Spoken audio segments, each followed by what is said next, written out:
Bharatiya Janata party ఇటీవల జాతీయ నాయకత్వాన్ని పూర్తిగా ప్రక్షాళన చేసిన తర్వాత ఇప్పుడు కేంద్ర కేబినెట్ పునర్వ్యవస్థీకరణపై సీరియస్గా దృష్టి సారించింది. 2029 లోక్సభ ఎన్నికలు, భవిష్యత్తులో జరిగే రాష్ట్రాల అసెంబ్లీ ఎన్నికలు లక్ష్యంగా సామాజిక సమీకరణాలను బ్యాలెన్స్ చేస్తూ నరేంద్ర మోదీ మంత్రివర్గ విస్తరణ జరగబోతుంది. యువతకు, మహిళలకు పెద్దపీట వేయడంతో పాటు పనితీరు బాగాలేని సీనియర్లను, వయసు పైబడిన మంత్రులను కేబినెట్ నుంచి తప్పించేందుకు రంగం సిద్ధమవుతోంది. ఈ విస్తరణలో తెలంగాణకు మరో 2 కేంద్ర మంత్రి పదవులు దక్కే అవకాశాలు స్పష్టంగా కనిపిస్తున్నాయి. ఇంతకీ కేబినెట్ విస్తరణలో మోదీ కొత్తగా ఎవరికి అవకాశం ఇవ్వబోతున్నారు, ఎవరికి ఉద్వాసన పలకబోతున్నారు? Let's watch the story.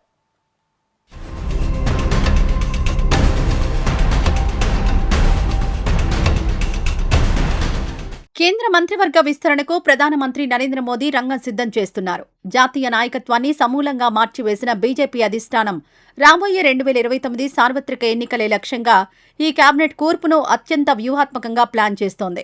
త్వరలో అసెంబ్లీ ఎన్నికలు జరగనున్న రాష్ట్రాలకు అత్యధిక ప్రాధాన్యం ఇవ్వడం, కుల సమీకరణాలను ఖచ్చితంగా బ్యాలెన్స్ చేయడం, యువ నాయకత్వానికి ప్రోత్సాహం అందించడం, కేబినెట్లో మహిళల ప్రాతినిధ్యం పెంచడం లాంటి బహుముఖ వ్యూహాలతో ఈ కేబినెట్ ప్రక్షాళన జరగబోతోంది. ముఖ్యంగా భవిష్యత్ రాజకీయ ప్రయోజనాలు, పొత్తులను దృష్టిలో ఉంచుకుని ఎన్డీఏ గూటికి చేరుతున్న కొత్త పార్టీలకు కేబినెట్ బెర్తులు దక్కే అవకాశాలు మెండుగా కనిపిస్తున్నాయి. కేంద్ర మంత్రివర్గంలో మొత్తం 81 మందికి అవకాశం ఉండగా ప్రస్తుతం ప్రధాని మోదీతో కలుపుకొని 69 మంది మంత్రులు మాత్రమే కొనసాగుతున్నారు. ఇంకో 12 బెర్తులు ఖాళీగా ఉన్నాయి. వాటన్నింటినీ ఈ విస్తరణలో భర్తీ చేయాలని కేంద్రం దృఢనిశ్చయంతో ఉన్నట్లు తెలుస్తోంది. పని భారం పెరిగిన 14 మంది మంత్రుల వద్ద ఉన్న అదనపు శాఖలను ఖచ్చితంగా కొత్తవారికి అప్పగించనున్నారు.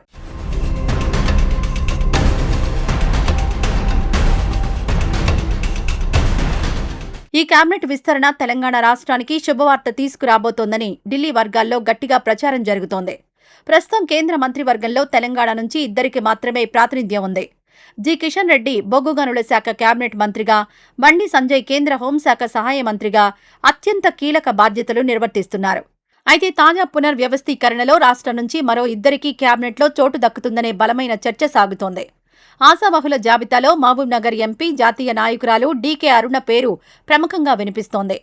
మహిళా కోటాలో ఆమెకు మంత్రి పదవి వరించడం దాదాపు ఖాయమని తెలుస్తోంది. ఇదిలా ఉంటే వ్యాపార రంగం నుంచి ఒక సంచలన పేరు కూడా పొలిటికల్ సర్కిల్స్లో చక్కర్లు కొడుతోంది.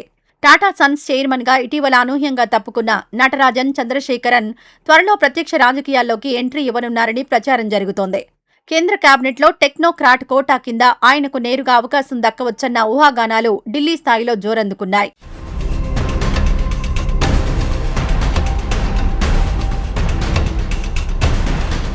రాబోయే కొన్నేళ్లలో అసెంబ్లీ ఎన్నికలు జరగనున్న రాష్ట్రాలపై బీజేపీ అధిష్టానం ప్రత్యేకంగా దృష్టి సారించింది. ప్రతిపక్ష పార్టీలు పాలిస్తున్న పంజాబ్, హిమాచల్ ప్రదేశ్, కర్ణాటక, తెలంగాణ రాష్ట్రాలకు ఈ కేబినెట్ విస్తరణలో అత్యధిక ప్రాధాన్యం దక్కనుందని స్పష్టమవుతోంది. అదే సమయంలో పనితీరు బాగా లేని వారికి, వయసు మీద పడిన వారికి ఉద్వాసన పలికేందుకు ప్రధాని మోదీ సిద్ధమయ్యారు. ఇప్పటికే పేపర్ లీకేజీల నైతిక బాధ్యత వహిస్తూ విద్యాశాఖ మంత్రి ధర్మేంద్ర ప్రధాన్ రిజైన్ చేయగా, రాజ్యసభ పదవీకాలం పూర్తవడంతో సహాయ మంత్రులు జార్జ్ కురియన్, రవనీత్ సింగ్ బిట్టు రాజీనామా చేశారు. వీరికి తోడు పార్టీ పదవులు దక్కించుకున్న కేంద్ర మంత్రి పీయూష్ గోయల్, సహాయ మంత్రులు హర్ష్ మల్హోత్రా, పంకజ్ చౌదరీలను కూడా మంత్రివర్గం నుంచి తప్పించడం ఖాయంగా కనిపిస్తోంది. రాజ్యసభ పదవీకాలం ముగియనున్న మంత్రులు హర్దీప్ సింగ్ పూరి, బిఎల్ వర్మలపైన వేటు పడనుంది. అలాగే కేబినెట్లో 70 ఏళ్లకు పైబడిన 12 మంది సీనియర్ మంత్రులు, ముఖ్యంగా 81 ఏళ్ల జితన్ రామ్ మాంఝీ లాంటి వారికి రిటైర్మెంట్ ప్రకటించి వారి స్థానంలో యువ నేతలను కేబినెట్లోకి తీసుకోనున్నారు.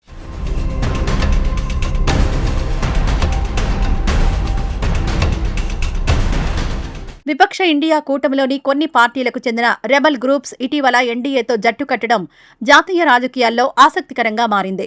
రాఘవ్ చద్దా నేతృత్వంలో 7 ఆప్ రాజ్యసభ ఎంపీలు బీజేపీ గూటికి చేరడంతో ఆయనకు కేంద్ర మంత్రి పదవి దక్కే అవకాశం స్పష్టంగా కనిపిస్తోంది.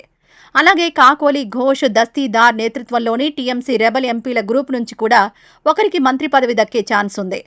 పంజాబ్కు చెందిన శిరోమణి అకాలీదళ్ పార్టీ తిరిగి ఎన్డీఏలో చేరేందుకు ఆసక్తి చూపుతూ ఉండడంతో హర్సిమ్రత్ కౌర్ బాదల్కు కేబినెట్లో చోటు దక్కవచ్చని ప్రచారం జరుగుతోంది. ఇక సార్వత్రిక ఎన్నికల తర్వాత మహారాష్ట్ర రాజకీయాలు మరింత వేడెక్కాయి. శరద్ పవార్ వర్గం ఎన్సీపీ తిరిగి ఎన్డీఏలో చేరే అవకాశం ఉండడంతో ఆయన కుమార్తె సుప్రియా సూలేకు కేంద్ర మంత్రి పదవి ఆఫర్ చేసినట్లు తెలుస్తోంది. అలాగే బలం పెంచుకున్న డిప్యూటీ సీఎం ఏక్నాథ్ షిండే కుమారుడు శ్రీకాంత్ షిండేకు సైతం కేంద్ర కేబినెట్ బెర్తు ఖాయమనే ప్రచారం ముమ్మరంగా సాగుతోంది.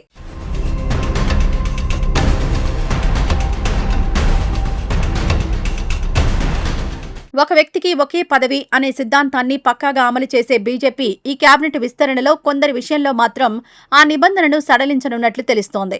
ఇటీవల పార్టీ పదవులు దక్కించుకున్న స్మృతి ఇరానీ, వినోద్ తావ్డే, సతీష్ పూనియా, తరుణ్ చుగ్లకు ప్రభుత్వంలోనూ చోటు కల్పించనున్నట్లు చర్చ జరుగుతోంది.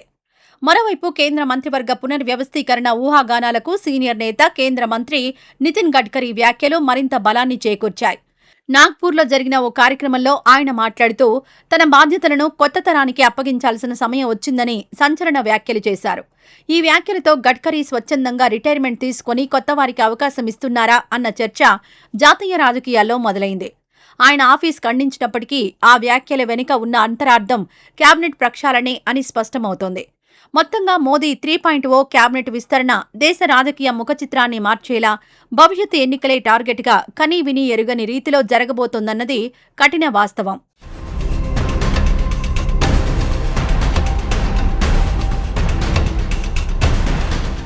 ఇది ఇవాల్టి పొలిటికల్ మామ. రేపు మరో ఎపిసోడ్తో మళ్ళీ కలుద్దాం. అంతవరకు సెలవు. నమస్తే.